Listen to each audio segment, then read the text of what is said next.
Welcome to Uncomfortable, conversations about culture and Christianity. My name is Eric, and today I'm joined by Jess. Hello, world. And Alex. Don't forget to spring forward, everybody. When is that happening? That Saturday night? If you're listening on the day this is released, yes. On Friday, it's happening Saturday. Correct. We're springing. That means that's the time that we want to be forever, right? Yes. That's what we want the Spring government forward. to do for us. Make it right. Yes. Okay. That's what I thought. So that is the 9th going into the 10th. So if you're listening to this after March 10th, 2024, Yeah. don't just set your clocks for it on Saturday. Nobody's setting their Don't clocks do it. manually. It's all on their phone. Nobody cares. If you set your clock manually, still let us know. We would love to hear about that. I guess like your stove or your microwave, maybe. I have like a giant wall clock. What's with that, hands. Jess? I can't hear you. I have a You're giant so wall far. clock with. I lean back. Yeah, it's so big. A giant wall clock. It's like 20. I have like a 24-inch giant. And so you clock have to that- take It looks it like down? a pocket watch, but it's like oversized. Yeah. So we have to set. That's the only one though. Do you rely on it much? Sometimes. Well, congratulations. Thanks for letting us know you're doing well. You and Ben are doing well. Giant pocket Yeah. watch on your wall. I don't have Love a it. clock on my wall anywhere in my house. So I don't think we That's- do. Do you either. guys have to reset your car clocks? Mine actually will not reset. So I can't wait until You're Sunday just safe. because it's been an hour forward.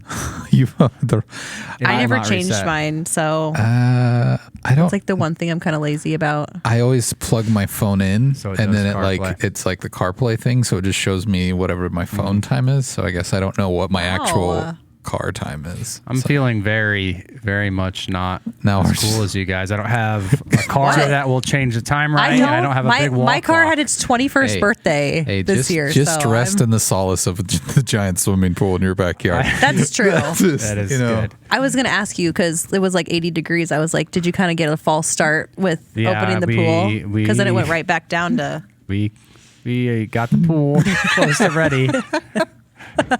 The pool is almost Getting all your ready. chemicals and The joke is like so few and far between now. I feel like we have to say I a don't actually have a disclaimer that pool. you don't Guys, actually summer's have a pool, and coming. we just It's like gonna to be a pretend weekly you do. thing. Yeah. All right. Alex may not have a pool in his backyard, but we might does have he? a voicemail We have one. in our, I don't know what you call it, inbox. Is that what they're in? yeah. Yes. Sounds- Okay, that sounds great. good. Here it is. Hi, I have a question for you all. Why does Christ Community Church not practice Lent? And if we did, what would you all choose to give up? Have a good day. Is that like in your belly button? It is not. Oh, okay. Or your dryer. Not my dryer. Different. This is Different the, Lent. The church calendar. Is that where I get like charcoal put on my forehead? So you would get ash. Ash. Yeah. Typically, a lot of churches, what they will do is they will take the palms from the previous Palm Sunday, and they will burn those, and then they will mix that with like an anointing oil, usually an olive oil, usually from Israel area, and that's how they come up with the ash that you'll put on your forehead. And then from that day on, I give something up. Correct. Correct. So Yeah. it's the I like 40 playing days dumb sometimes. It's leading fun. up, minus the Sundays, 40 days minus the Sundays leading up until Easter. So that calendar changes every year. But Jess, do you know why we don't do that? Just say we're I not don't. real Christians. I really don't. Do you? I think I have a hunch. I mean, I think I'm just trying to think because I feel like, am I crazy? We've gone here for like 12 years, 13 years. Yeah. I feel like we have observed. I mean, the most we observe it pretty much is Good Friday and Yeah. Easter. But I mean, a lot of churches that do that will have a Monday, Thursday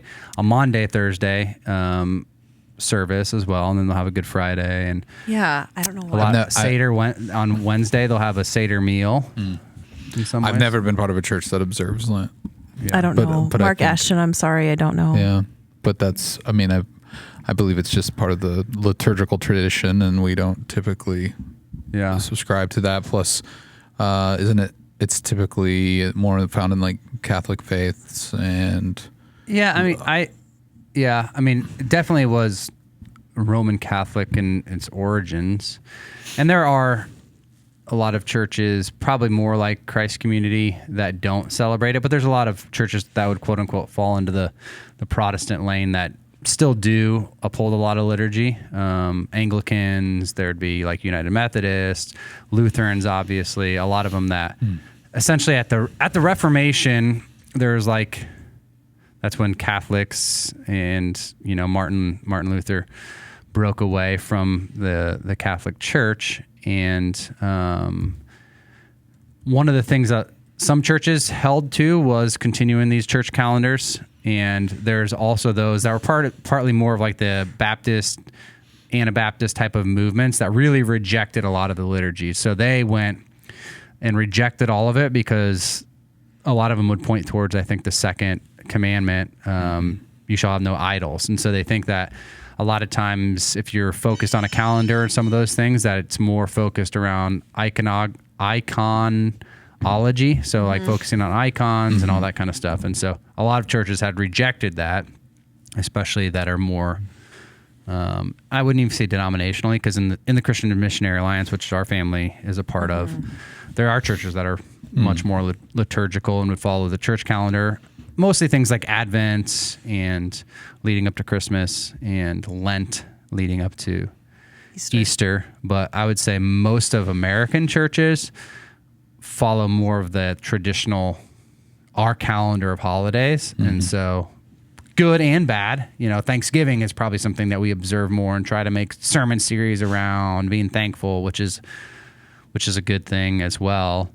And so, yeah, that's typically, I would say, like Christ Community, it's never really been a part of the DNA of Christ Community. I don't think we totally reject it, but we don't do Ash Wednesday, all those types of things.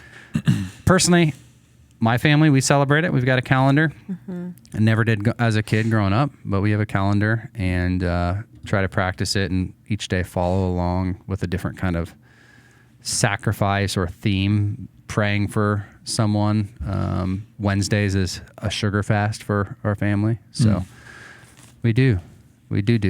I'm like, I just said do. Twice. Do you eat fish on Fridays? We do not eat fish on Fridays. We don't. We'll have other meats on Fridays as well. We don't go to fish fries. We will go to a fish fry next week if you want to know, in South Sioux City when we visit my in-laws, but not typically. So what would you guys give up? I mean, part of the idea of the Lenten season and giving something up and the 40 days is to identify with Christ's 40-day fast in the desert, and so to identify with the sufferings of Christ, and so that's partly why there's a fast element. So I think if I had to choose something to give up very intentionally, that would be feeling like, I guess, like physically a sacrifice would be giving up caffeine. That's probably something that a lot of people would choose, but I feel like we get it from a lot of different sources. And so if I was giving up something for Lent this year, I think that would be it. We've observed it in the past too and have done like nothing except water, nothing like extra like that. What else have we done? We did one where we gave up like listening to secular music like during that time. So we just listened to K-Love. So that's probably what I would give up though, is caffeine this year. Still time. Got a few days. Yeah, it's good. Eric? What would I give up for Lent? That was part of the, if we did, what would you all choose to give up question? Is it? It's 40 days, right? 40 days. 40 days. Plus the Sundays, technically. Yeah, 42 days. Okay. What could I give up? I don't Jarrett, know. we're coming to you next. Yeah, sure. I have no idea. What would you give up, Alex? So do you? I mean, you said you guys abstain from sugar on Wednesdays. So do other people do that, where they like practice? One part of it, like a week, so or the whole is it meat thing? Yeah. You know, like Catholics will typically they won't eat meat on Friday, minus fish, and so that's like only Fridays for most. Like they're not going to go to Chick-fil-A and get chicken or hamburger. So typically that's like the food kind of thing is once a week on Fridays that they'll give up. So it's not necessarily everyone has to give something up every single day. There is, an exercise of giving something up that a lot of people will do. And that's sugars, that's, some of those things, video games. I was trying to think of something Netflix. I definitely can't give up video games. That would be That would be the kind of life ending. Maybe Diet Coke. I would try to give up Diet Coke. That's what I'd give up. That's one thing that I probably have on a daily, weekly basis, you know? And that would be that would be painful for me personally. Mm-hmm. I think for me, what would it be? Someone's listening to this and going, probably he has a problem with video games. Podcasts. You wouldn't listen to them, or you wouldn't do this. You'd be like, I'm taking a vacation. Listening to them. I listen to them quite often, and so I would probably figure out. To me, it's not just about what you give up, but it's what you like replacing that with something else as well. And so to me, it's like I would intentionally maybe on my drive into work not listen to podcasts, but maybe spend more of that time thanking God or doing something else to fill that time, not just I'm giving up something, but it's giving up in order to gain is kind of my philosophy in it. And so I'd have to replace my Diet Coke habit with wine. Not necessarily, but potentially. Okay. That's just more like how I often. No, I was I'm No, these are good ideas. facetious, but Jarrett. They can't Jarrett's hear Jared. producing Jared for doesn't us. have a He microphone. can tell us, and we'll say. Dessert. Oh, that's a good one. What did dessert. he say? Oh, dessert. He would give up dessert after dinner. That's He a didn't good one. say after dinner. He just said dessert. Dessert after general. anything or on its own. Cold turkey. Cold turkey. No desserts. The whole thing. All right. There you have it. Well, I don't think anything's stopping anyone from participating in Lent. I don't think, you know what I mean? There's several people that do. If you attend Christ Community Church, Yeah. I don't think we're yeah. in any way saying you cannot participate. I Yeah. don't think we would ever say that. But, yeah. All right. Well, thanks for your voicemail. Appreciate that. If anybody else has a voicemail and they'd like to call in and leave us a message with a question or an antidote, whatever you have, 402-885-9930. That's 402-885-9930. Leave us a voicemail. We'd love to hear from you. We love it. All right, up next, we're going to be sitting down with Gina. She is our guest who's going to be talking about a marriage that she had that it ended because her husband was unfaithful. So be sure to stay tuned for that. All right, today we are joined by Gina. Thank you for joining us. Yeah, thanks for having me. You're going to be sharing today some of your story, a marriage you were a part of for many years that was kind of a victim of betrayal and it fell apart from there. And we're going to hear about that. But I'd also like to just, for our listeners, maybe just tell them a little bit about who you are and give them a little insight into that. Absolutely. Well, happy to be here. And nothing really sets me apart from anyone else. I mean, a normal girl, grew up in the mountains. Was a swimmer, past tense swammer.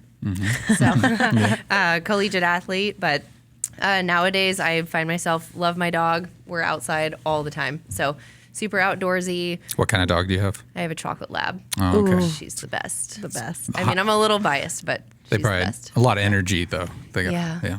Did you ask her permission? Can you share her name? Or River? River. Ooh, Okay. yes. That's a good one. right. Yeah, she's sweet. We're averaging about 5 miles a day. So Wow. always walking, learning. I'm an avid learner. So I'm just like a book nerd, podcast, podcaster, all the things. So excited for this journey. And I love to cook, love to just be around friends, go to church. Community is huge for me. So, Okay. Well, now we'll make the impossible pivot and kind of get into your story after that. There's no easy way to pivot into it. There's just no easy way. So give us just maybe a bit of an overview of, discovering your husband's infidelity, after years of marriage, and maybe even if you can give us a little bit of details of like what led up to that, or like what your relationship was like before that, or how long you'd been married, some of those details, Yeah, just to kind absolutely. of set the scene. Yeah, so met him in college. So I was a junior in college and was very bright and vibrant at the time. I was. And just had the world ahead of me, kind of like the world is my oyster type thing. And he came into the scene, met him through a mutual friend. And so honestly swept me off my feet. So all of the amazing dates and gifts and just being treated like royalty, it was like, oh my gosh, this is so amazing. And it was one of my first, actually it was my first very serious relationship. So I didn't really have anything to compare it to per se, as like is this normal? Is this not normal? Dated for a few years, got married. And during that time of the dating, there was wedges being placed between my family and my friends and me. And it was kind of a us against the world type mentality, which looking back is a huge red flag. I didn't know it at the time, obviously. And so we were married. I'll be honest, like not all the years were bad years. Like there was some really good stuff mixed in there as well. I've met some of my best friends through that marriage and then moving across the country and everything. So, but fast forward, so we were married for 7.5 years. So a decent chunk of time. Yeah. And I actually found out through one of the girlfriends. So one of the women reached out to me, and long story short, I didn't believe her at all, because when someone makes an accusation like that against your husband, as a wife, I mean, I was giving him the benefit of the doubt. Yeah. Like, hey, someone's accusing you of this. Let's talk about it. What do you have to say? And without telling that entire story, because we could be here for a few days, but that kind of happened. That unraveled almost 2 years ago. It was actually Easter weekend. Wow. So she reached out to me via text. So she had pictures and screenshots of conversations and basically telling me, hey, I've been with this guy for a couple of years. I'm under the impression he's not being totally truthful to me. I wanted to reach out to you. And so that's when we kind of started to piece it together of, oh my goodness, we've both been lied to. And honestly, I don't hold any resentment towards her at all, because she didn't know. Yeah. She was operating under the assumption that he was the free bird. So Oh, wow. yeah, so that was Easter weekend. So that happened on a Friday, so Good Friday. And then she and I finally spoke on that following Monday. And it was everything unraveled from there. So you said, I believe you said one of the girlfriends? correct. Okay, so that would There's infer that there are multiple. Okay, yeah, there's multiple. Wow. So yeah, so that all started, again, that began the unraveling, almost like pulling at that string. And from there, like my whole world that I once knew suddenly changed. So, and obviously God's held me through that, but that was quite the shock to the system. So that was a lot to take in. For sure. Yeah. So, I think, for obviously a lot of people, this is a kind of a downer. There's Yeah. going to be some uppers in the story, obviously, and Yeah. how God's redeemed it, but it's kind of a downer episode. Like, people don't want to listen or maybe acknowledge infidelity is real, that this happens. I think we'll get more into like, how did you not see it? Those kind of questions I'm sure people get all the time. But I just think it's important to recognize it. We don't want to trigger people or send people on like these adventures to like go search for this in your marriage if it's happy and going well. But statistics do say that like 20 to 25% of marriages that infidelity occurs. So like 1 in every 4 It's crazy. marriages, which is just crazy to even consider. Yep. I mean, there's 4 of us here. No, that right? seems so high. Yeah, it is. So it's happening, I think, more than people realize, more than people recognize. But there's not probably a lot of resources of people that are coming on and sharing their stories in the Yeah. aftermath and Yeah. the wake of that. Not talking about it. Thanks for coming on, because Absolutely. there's so many people that there's shame. There's a lot of people don't want to talk about this kind of stuff. And Yeah. so our hope too in having this kind of conversation is that those that are hearing this are able to maybe say, me too, or figure out some of your journey and in the healing process and maybe what they could learn about having those conversations and things like that. So again, thanks for, the vulnerability and willingness to share here and in this conversation. So as you discover this, like this infidelity, like how did that, you talked briefly about how it was addressed. Like how did that go? Like as you addressed it and you're like, I know I trusted him and me and this gal had a conversation. Like how did all of that unfold? Was there anger? Was there shock from both sides? I guess tell a little bit more about like the initial unfolding of this discovery. Yeah, all the above, for sure. So I would say just the initial shock of it. I mean, I was shaking, right? Like we can talk about trauma responses. That's a big thing. And I went right to one of my good friends, showed her everything that I had and just tried to process. But all I remember in that moment was I was just like, it's not real. It's not real. This is not happening. Trying to almost like talk myself out of it. Like, this cannot happen. And my sweet friend was like, but what if it is? And that, I think just that simple question of like almost acknowledging reality, in my gut, I already knew. Like, I already knew. I didn't want to face it, but I knew if I didn't face it, it was just going to keep coming back. So he was not home that night. So I actually had a little bit of time to kind of start to process this, or at least how I was going to address it with him. And it was a sleepless night, of course, just praying through the night and like, what do I say? What do I even do? And I just, again, I didn't want to acknowledge it. I didn't want to even acknowledge the possibility that it could be true. But yeah, he got home the next day, and I just, again, prayerfully considered, like, how do I even bring this up? So I just approached him and said, hey, I got a really disturbing text message, and I don't know what to make of it. So I'm going to read it to you. Or better yet, why don't you read it? Because it was quite long. Like, it was a very long text. And I was like, and I'm going to give you an opportunity to respond. And I told him, I'm withholding judgment. I'm withholding any jumping to conclusions until you have an opportunity to tell me what's going on. Because in my mind, the way I thought about that was like, if someone is making an accusation against me, I would hope that I would be given an opportunity to at least speak before they jump to a conclusion. So that was my approach. Maybe everyone agrees with it, or maybe they don't. And he dismissed it right off the bat. Complete denial, didn't even want to read it. And then it quickly turned into anger, rage, pointing the finger at me, that I'm accusing him of cheating. Like, it quickly flipped. And that's what we call gaslighting. There's a lot of like narcissistic things that I will be bringing up. So if you have familiarity with that, I'll be using some of those terms, and you can clear some of them up for our listeners. But so lots of gaslighting, and quickly turned into, yelling and screaming on his part. And honestly, I don't know, other than just like the Holy Spirit protecting me, like there was just a peace over me. Like, honestly, it was like I just had a shield around me. But yeah, and then as the next few days unfolded, it was just more of a reality check of like, this is actually happening. Even the restraint to not call or text that night when you got it. Like, I mean, that, to me, hearing that, I'm like, I don't know if I would have that much restraint to not. It was hard. Yeah. I didn't know what to think. Like, I just didn't know what to think. And so that's what I just kept saying.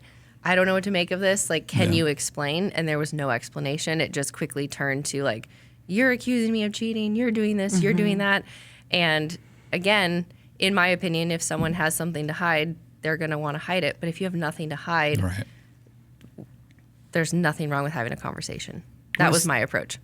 Sorry to interrupt, but it seems like you felt at least safe in having that conversation one-on-one, because I know there's some times where that's not the case, where somebody like finds out this kind of information and because of other past anger or abuse in that relationship, or they've seen somebody kind of get really angry that they're worried about not even, the response, maybe abuse physically and things like that. And so I do want to always remember, and I think we try to do this, like, hey, this is Gina's story, and not everything is, like, if you're like, hey, I couldn't do that without somebody being there in a safe place, like, maybe this isn't the recipe to take for everybody. I'm sure you would agree with that as well, Jess. But I just want to throw that caveat out there as well. I'm glad you did. For people that are like, no, I wouldn't. There's some people I would never recommend, like, addressing that one-on-one with the person, because you don't know how they'll respond, or because you do know how they'll respond. And so you might not be safe. So, well, actually,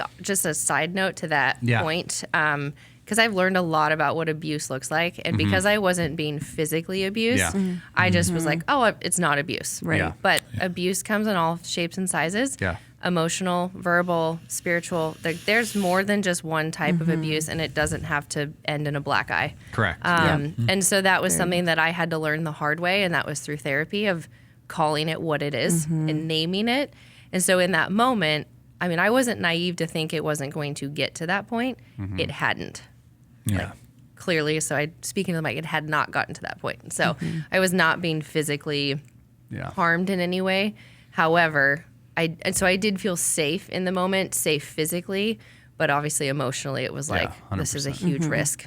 And obviously this being a very shocking situation. I think a lot of people can relate to being in a situation where we would say, I never saw this coming, or feeling betrayed by somebody. But I think that you have a unique space to talk about that. Like, what would you say to somebody that's like, I never saw this coming and I feel so stupid or whatever? I think that that's like such a space where we can feel shame. But what would you say to that? I felt that way. That was me. Like, I 100% felt that way.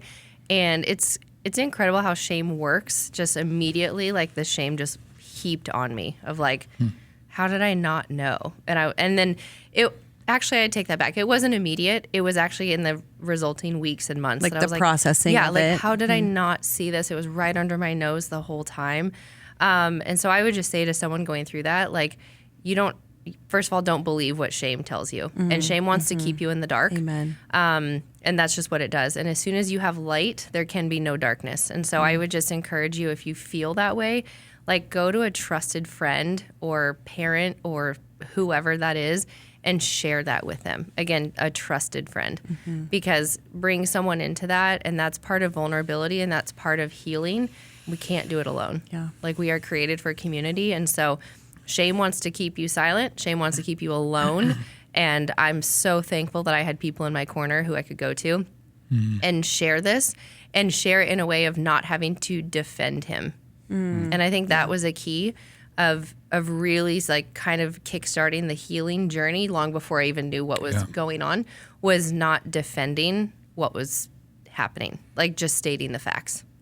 So did you have any suspicions prior to the message you got from her, or looking back in hindsight, did you go, oh, okay, now I see all the warning signs, or anything like that? Yeah, I did. I did have at least, I guess, some warning signs. Yeah. I chose to ignore them. Even back to dating, there was a lot of red flags that I chose to ignore back then. And I admit that, like, I own that it was due to my own pride. It was due to just wanting to give in, not wanting to give in, but being under the pressure of like, well, all my friends are married and I'm behind. Like, I'm not good enough. I'm behind. Something's wrong with me. So I knowingly ignored some of these red flags. And that is something that if I could go back hindsight, I would totally bring trusted individuals into that space and talk to them and be like, hey, give me feedback. What are some of the red flags you would have considered, or if that you feel comfortable sharing at least? So if someone's like, what is a red flag to you? I want to talk about this because it's so important. And I think I want to talk about, like, what do healthy relationships look like? Because I don't think we talk about that enough. And what does healthy dating look like? We just don't have a good caliber or a good foundation for that. But to answer your question with red flags, one of the big ones was isolation. That was a huge red flag. Isolation from family, isolation from friends, from my life, pretty much. And it was a us against the world mentality that we have to fight for this relationship, and it's everyone's out to get us and everyone's out to, like, tear us apart, but we got to fight to keep us together. And I'm like, no, that's not, like, does the enemy attack relationships? Absolutely, but it should not be a fight every single day. And if everyone in your life is like, hey, kind of, keep an eye out for this, if most of the people in your life are kind of giving you warning flags, pay attention to that. Like, just pay attention to that. I would say another red flag was just not having a safe space to have conversations where it was, important conversations. Like, as you're getting to know someone and date someone, you should be able to have conversations. That's going to be an indicator of later on in that relationship. And in this instance, in my case, like, we didn't talk about big important things, or if we did, it was just kind of brushed over to get back to, like, let's just make sure everything's fine and everyone's happy. So there wasn't any, like, depth or substance there. But I would say isolation is a huge red flag. Well, I think one of the things about isolation that you can get trapped into is there's something, especially in our culture, that's romanticized about isolation. Like, full disclosure, huge Nicholas Sparks fan. I think of movies like The Notebook or Walk to Remember, where it is like us against the world, right? Like, both of those kind of stories, a lot of kind of romantic stories are like us against the world. Two different Romeo, Juliet. It is. And so there's this sort of romantic thing about us against the world, and it can be spun in that kind of direction that Yeah. like we need to fight for this. And then everyone will see how beautiful this is, and we're going to bring everybody Yeah. together. Like we are, if we stick this out. And so I do think that the weird thing about that is, you're like, well, yeah, I see how this is a red flag looking back, but there is this romantic notion about that for people that you fall into, and you think it is going to be this redemptive story that you're kind of rooting for as well. And I fell into that. Yeah. I would say 2 more red flags, just real quick. Pushing boundaries is another one. If you have established boundaries and those are being pushed constantly, that's a red flag. And then the other one on that point, about the romanticizing also, is that you don't have to be someone's savior. Like dating and or marriage is not to be someone, like you are not someone's savior, and they are not a project. So if you are not, I hate to use the terms like equally yoked, but there's truth. There's so much truth to that. Because if you're running at different paces or you're at different parts of your life, one of you is constantly going to be pulling the other one all the time.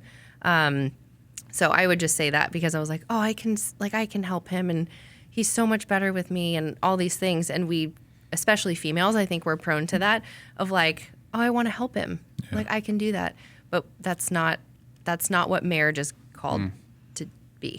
So, and you also bring up a good point, because I think a lot of times in our culture we want to like, oh, I want to respect your relationship. Like I don't understand it. That's yours. It's not mine, but I'm accepting. But I think that we need to expect more, like you're saying, like out of our close friends, like to be able to, we give those people grounds to say things and speak into our lives. And I feel like sometimes that there's a fear for those looking on too, of like, okay, I don't want to offend anybody, or I don't want to like cut off my relationship or friendship with them. And so it's kind of like you got to step in and sometimes do that scary thing. Yeah. Well, on that note, like confrontation has a really negative connotation in our world, and I will share something that like completely changed my perspective in the best way, because the root word of confront or confrontation is to confront, and that actually means to turn towards. And so when we turn towards someone, that's like the most loving thing we can do. And so instead of having the I guess idea that, oh, if I'm going to confront someone, it's really aggressive and it's harsh and it's going to draw us apart, it's actually the most loving thing we can do, is to turn towards someone like, hey, I see this, and because I love you, I want to call this out, and let's have a conversation about it. So yeah, if you have a friend or a family member or a loved one who's in a relationship that you're seeing red flags or you're seeing things that just don't look right, just know that like in a loving way, you can turn towards them and say, hey, like because I love you, I want to point this out. Like, have you thought about X, Y, and Z? Yeah. So it's really tough to do, I think, in a lot of ways. I think people, the collateral damage that can come from that, especially if people have already put up a barrier or are not open to that, it can feel very dangerous. Absolutely. So, yeah. What are, as you moved past the betrayal and you started down the journey of the healing process, what are some of the steps you took to begin that process? And how did you come upon that? Was it all on your own, or did you seek others? Both. Yeah. Both. That first day was pretty intense, that Monday, because that was kind of when everything just blew up. And I luckily had people in my corner who were very, very practical of like, hey, do this, this, and this. But it was a lot on my own, but I can't say that it was all on my own, because I had a village with me. And I call these people my village, because they truly just came around me and loved on me. But the beginning stages, it was like survival mode. Yeah. I was shaking uncontrollably. Like, when you're shivering, you get out of a pool and you're cold. Yeah. So I was just like shaking all the time, but I was sweating profusely. And it's a trauma response. My body was like quite literally ridding itself of like all of the stuff that I had just held on for years.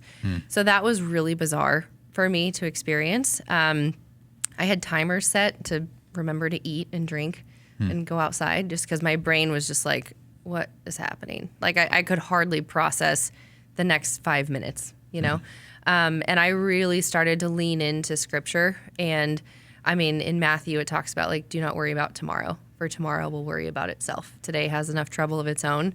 Holy smokes, did that scripture come alive? Because I was like, I can't even think about 12 hours from now. Yes. Too overwhelming. Right. So that was like a big piece of it, of just like honestly focusing on like that day. Like I'd get up and be like, what do I have to do today?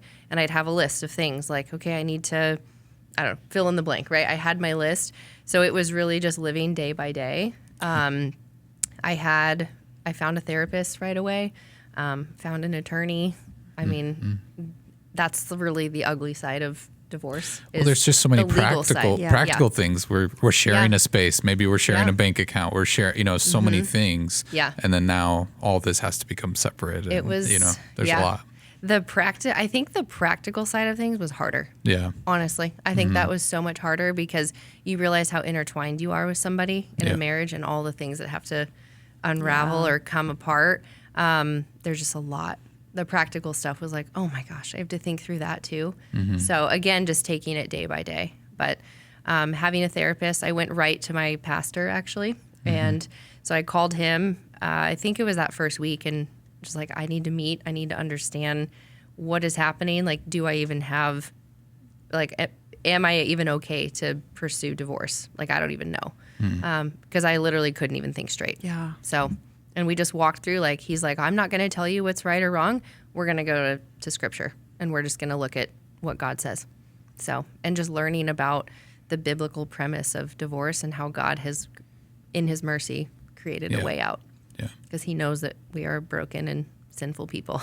So that was really powerful just to see that kind of worked through, and just that was the beginning of the redemption process. So Another just quick question I have, like just thinking about like the settings, that allowed, quote unquote, for this to happen. Was this like, did you guys live in the same city? Was this like somebody that worked with him? Like how, I guess I'm just curious, like for those that are listening, because you talked about boundaries and boundaries being broken, and somebody that like didn't see it coming, what were the other like factors around there? And even just the practically, did you guys have kids, anything like that? Just for those that are wondering, I think those are maybe a couple of questions that'll often get asked that I want to just address. Totally. Yeah. And if more questions come up, I'm happy to answer them. From a practical standpoint, he traveled a lot for work. So I just trusted him at blind trust versus, what is the term? Blind trust versus mature trust. It was a lot of blind trust on my part, and I've since learned the difference. But he would leave for a work trip. I thought he was in one city and he'd be flying somewhere else. So that was tough. Like that was a tough pill to swallow. And when I say things were under my nose the whole time, I mean, I didn't open mail because I just respected the privacy, and I could have easily opened a credit card statement or a flight thing and seen where the flights were. So that was hard. That was a hard pill to swallow. So I didn't really question when he was on work trips because I just assumed he's on a work trip. And we would chat all the time. We'd talk all the time. We'd FaceTime. So there was really nothing that was in my mind coming up. And again, just believing the best about my husband. So I think that's the thing that people ask me, like, how did you not know? And I was like, because I wasn't looking for it. Yeah. I really wasn't looking for it. And I'm really fortunate that I didn't have to live in the paranoia for longer than 3 days. Yeah. Right. I had literally 3 days of just like, oh my gosh, this is wild. But no, to answer your question, we did not have kids. And that's a whole other piece of the journey and a protection from the Lord, because we were trying to have kids and was not given that opportunity, and now I'm very, very thankful. Yeah. So, I don't wish that upon anyone to like not have children when they really want it. Yeah. In my situation, it was very much a blessing. Yeah. To not be tied to that for the rest of my life. Yeah. So, yeah. Does that answer your question? No, that's good. Yeah. And I just know there would be curious people like, okay, and everyone's situation is different, and again, how that all shakes out, and so thanks for answering that, because I think we also don't want, I think that you said you weren't living the paranoia, and like, man, I think the worst thing that could happen from an episode like this is people that are like, I'm going to start opening, mail. I'm going to start go on these journeys. And so like there's something beautiful about that too. Like that is not supposed to be something, there should be a trust in marriage. I mean, you talked about the mature trust versus blind trust and the difference between those, but trust should be a pretty big foundation of marriage. And so we're also not like having this for people to like become private eye investigators in their marriage Yep. and start looking around every corner, for these types of things. If your husband or wife travels, like, doesn't mean automatically these things are going to happen. Thank you for saying that. Yes, Yeah. because I don't want to ever cast a blanket statement of like, oh, Right. someone travels for work, they must be cheating. No, like I'm not saying that at all. And my story is my story, and there's details that differ from what other people are walking through. And I don't ever want, to your point, I don't want someone to become a private eye and just automatically second guess their spouse because of stories or details of my story that could potentially overlap. Yeah. Every situation is different. In this particular situation, I was dealing with somebody who was a serial cheater. Like it was to the nth degree, and a very, very, very good person at manipulating and covering lies. So my situation, albeit different than others, does not cast a blanket over everyone Right. else. So Yeah. And I think to your point, when it comes to red flags, I think that's where it's really helpful to people to hear that, because yeah. those, I mean, that's what you should be noticing first before, oh, they travel, so I think having Yes. those red flags Yep. be the thing to be looking out for is more important. Yeah, So, absolutely. Yeah. And I think another thing, like even from like a therapist's perspective of walking with people through situations, there is a sense of your mind doesn't think the way that your ex-husband was thinking. Like you have a healthy brain that isn't going to like be second guessing things, or it's not going to be questioning things, or you have the best intentions for your marriage. So a lot of times when we're like, well, we didn't see that, or I feel bad about missing it. Well, your brain, and you're the type of person that wouldn't even think about that or fathom doing that. And so there's also this piece where a grace piece for the person that's going through it, where it's like you wouldn't have seen it. Like it's understandable that you're not thinking that way, and you're thinking that you can trust this person. Right. Yeah, and there was I debate saying this, but I'm going to say it anyways. But there was an element too where I would bring up things that would, situations would arise where I would be like, "Hey, what's this about?"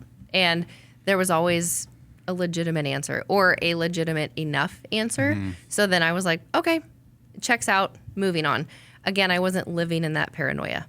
So, it's a tough one because my heart in this is to not.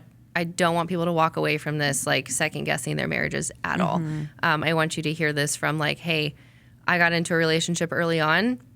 I ignored red flags that later turned into much bigger deals. And there's a lot more under the surface than just like he chose to cheat. Like there was a lot there. So how do you navigate the emotional turmoil and start to rebuild trust? Because I mean, even if that's not in an intimate relationship, but just a relationship with people in general, I think you lose a lot of trust. You probably were less likely to trust people in general, and maybe even if you go on to date others, that finding trust again is probably a really, really challenging thing. How have you kind of navigated that? Yeah, one thing I'll say to that is trust is built in drops and it's lost in buckets. And it's once you lose trust, it's really hard to rebuild. But I would say, number one, I really just prayed that my heart would stay soft and stay open. I didn't want to become bitter. I didn't want to just like, quote unquote, throw the baby out with the bathwater, right? Just because one man chose to be unfaithful doesn't mean that all men are unfaithful. And I'm an eternal optimist. I always looked at the world just with an optimistic viewpoint. And I knew, and I still know, that it was going to take me a while to heal. Yeah. So I intentionally chose not to pursue any type of dating or even look at another guy until, number one, I was legally divorced. Yeah. I think a lot of people fall into that trap of like, well, technically our marriage is over. It's not legal yet, like right, we're still married on paper, and there's still so many emotional ties there, and I just felt convicted personally. This doesn't mean it's right or wrong for someone else, but I personally didn't feel right about even pursuing any type of friendship with the opposite sex until it was finalized legally. And I think there was provision in that.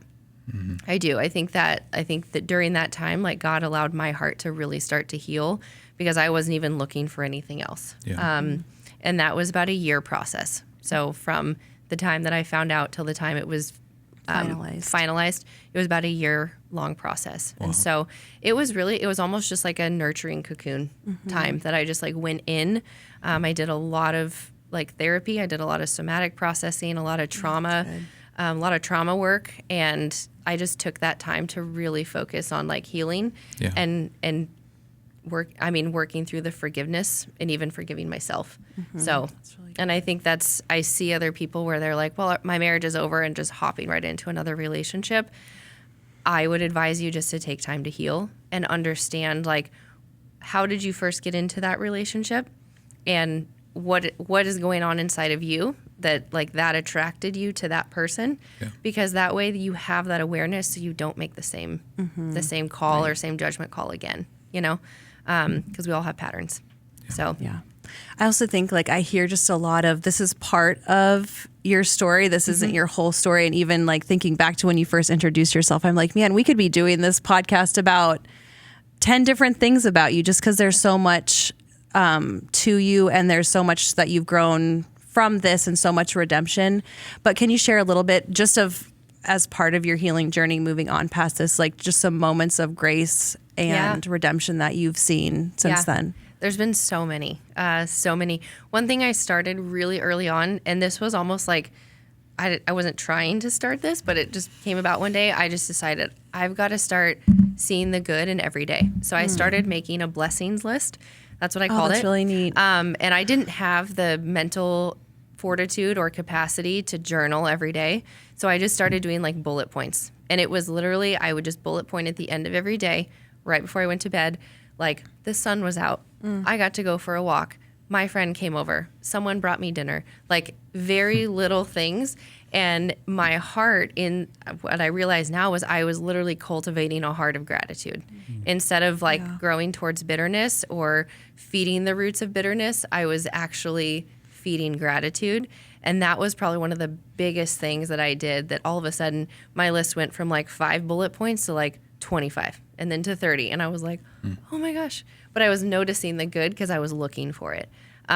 So those were some really key moments. One thing that I will call out that was just really, really cool, the first 2 weeks. So right after I found out, again, in that trauma response, like in that just survival mode, I wasn't thinking about food. I wasn't thinking about anything. So literally every day, I'm not exaggerating, and I could pull my journal out and show you, but every single day, right around like 4 to 5 p.m., somebody would text me, hey, do you need dinner tonight? Hey, come over, I'm making dinner. Hey, can I drop food off for you? And it was 2 solid weeks of that. And I was just like, what? Like that was honestly like one of the first things that like God was like, you're not alone. Like I got you. Yeah. I got you. You're not going to be alone. And so that was a really neat moment. And then there's just been so many since then, of whether it be crossing paths with somebody or sunflowers are a big image, they're a very sentimental symbol to me. And so just seeing sunflowers, like I would just see them randomly, like all over the place. And it was just God's reminder of like, hey, I see you. I'm not done with you yet. So a lot, I would say, instead of like big moments, there's just been a lot of little moments along the way that just reignited my faith.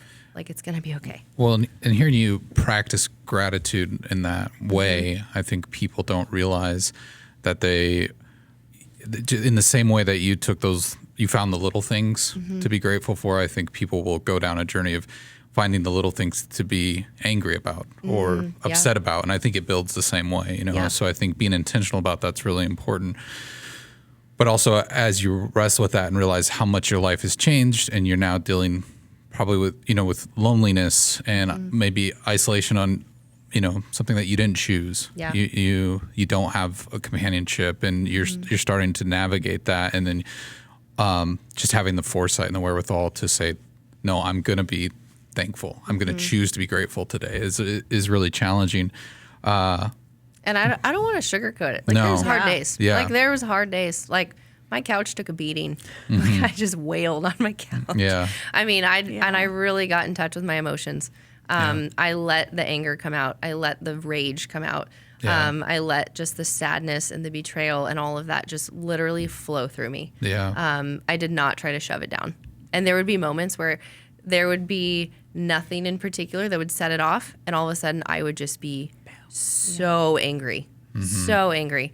And I just learned to scream and punch pillows and all the things. I mean, crazy people things. But no, I think that's important for people to hear, though. Yeah. Because too. there's just, it's reality. It is. It is on both sides. And I don't think we can just say it's all this or it's all that. It's a mixed bag. It totally. And I actually have pictures on my phone.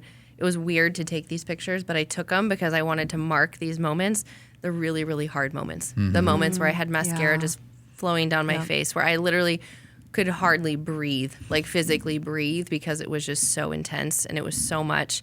Because I didn't want to forget those moments. I don't want to forget what I walked through and like what God has brought me through. I don't want to forget that. So for anyone listening, I don't want them to think like, oh, just make a gratitude list and everything's fine. Like there's going to be hard days, and learning how to face those emotions, those big emotions. They're not bad, but they're big emotions. So what does redemption look like for your ex-husband at this point? That's a good question. Do you see that journey for him, and were you able to forgive him and pray for him? Like how does that look in this, fit into this journey of yours? Yeah, it's a great question. Had you asked me a year ago, it'd be a different answer. Yeah. I was very much still in the hurt, still in the pain of all of it. And it's just been a journey. Like forgiveness, honestly, is a journey. The end goal is obviously freedom, and that's what forgiveness does for us. Yeah. And I think just learning that forgiveness isn't for him. Forgiveness actually is for me. It's more for me in this process. Releasing him from that grip and releasing him from everything that he's done. And by releasing him, I no longer have to hold it over his head. Like I don't have to hold it over his head. One thing about forgiveness too is that, people think, well, if I forgive them, they're off the hook.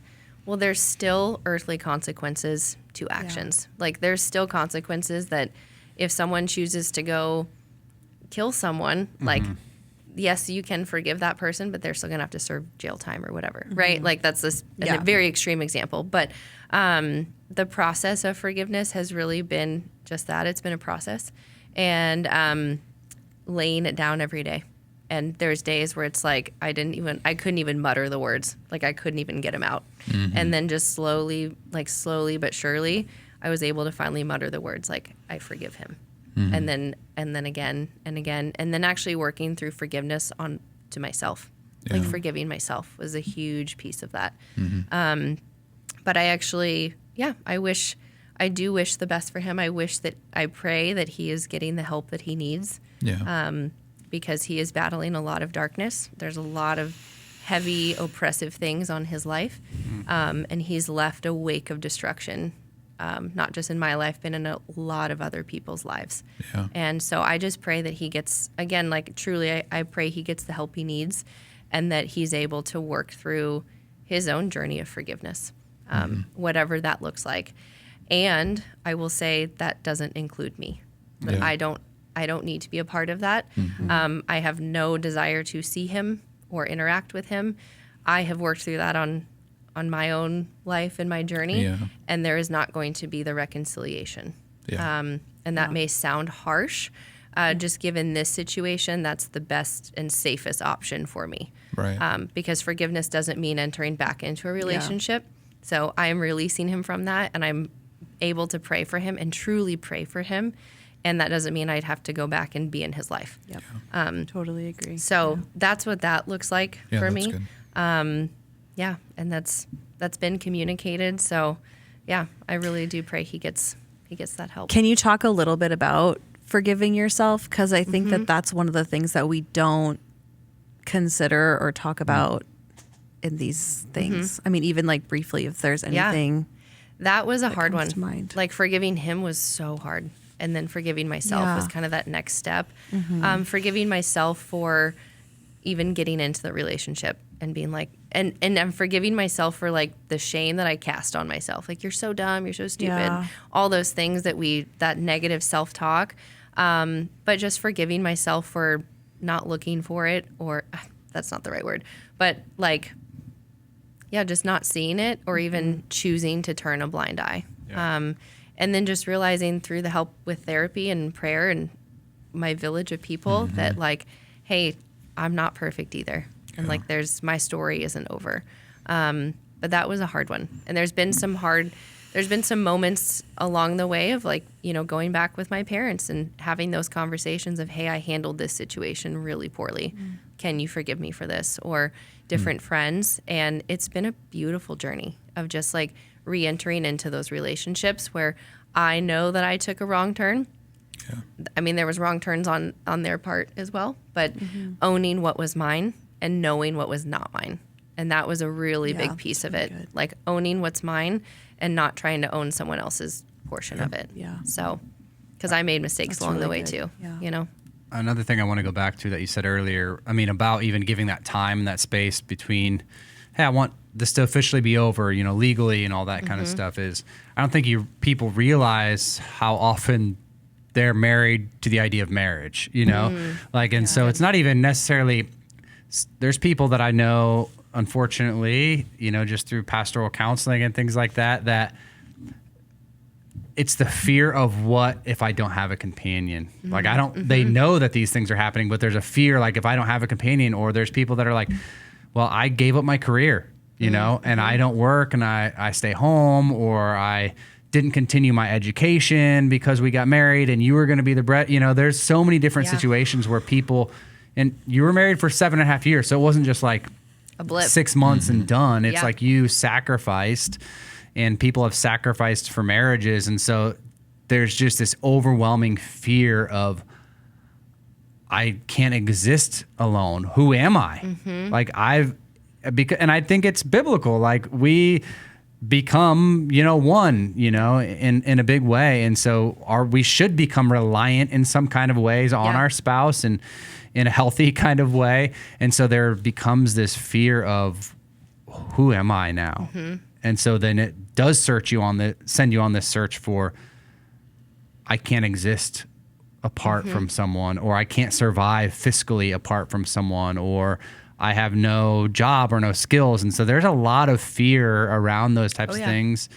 And I think a lot of shame. I was talking to someone recently who's been through divorce of like, it's my fault. Like when infidelity happens or a pornography addiction, that it's because I couldn't perform, or I wasn't, good enough, or beautiful enough, or I let myself fall apart, or we had kids and now I don't look the same. And so the enemy really wants to use all of those things to leverage, against your own confidence and things like that. And so I think that's super important to take that time to heal. Yeah. And a lot of times we jump into like the next thing because we think we don't know what it's like to breathe on our own, and there's something so true. Actually beautiful about that. It's freaking hard and it's not going to be easy. And that's why you need a village and need proper counseling and need the Holy Spirit. You need all of those things. But I think that's super important to point out. Yeah. So I'm curious, like marriage in general, like how's this affected your view of marriage and companionship and all those things moving forward? Great question. I think it's strengthened my view of marriage, and I think it's actually like reshaped it in such a healthy way, because now I'm going back, and I said in the beginning, I love learning. I'm such a nerd. I geek out on books and podcasts, but I'm actually learning, literally going back to like elementary style, like what is a healthy relationship and what is the purpose of marriage? And I'm asking those questions now because I want to understand it. And I want to understand, like, what does God say about marriage? And not just the, Christianese of like, well, just get married and everything will be fine. And I think in my situation, I thought marriage was going to fix X, Y, and Z. Like marriage doesn't fix problems, it amplifies them. Yeah. So being able to have a companion or like a spouse who can talk and walk with you through the hard stuff of life is huge. You have to be able to communicate. So I think I have actually reshaped my view of marriage, and I'm excited. And I love learning from couples who have, journeyed together. And if you find one who hasn't had issues, let me know. But we're all human, right? So like you're going to come across road bumps, and it's not about the road bump. It's how you get through it together. And so that's been really cool to learn about. Yeah. and just listen to couples and read books and just absorb all of this of like, what is a healthy marriage? So It's really good. yeah. Well, what would you, I mean, as we start to wrap things up here, what advice would you give to people listening that are maybe going through a similar situation and maybe it feels hopeless, or maybe they're in a place where they're like, you know what, I might be on my own for a while. This might just be where I'm at. I'm going to be alone. And this is kind of the reality of it.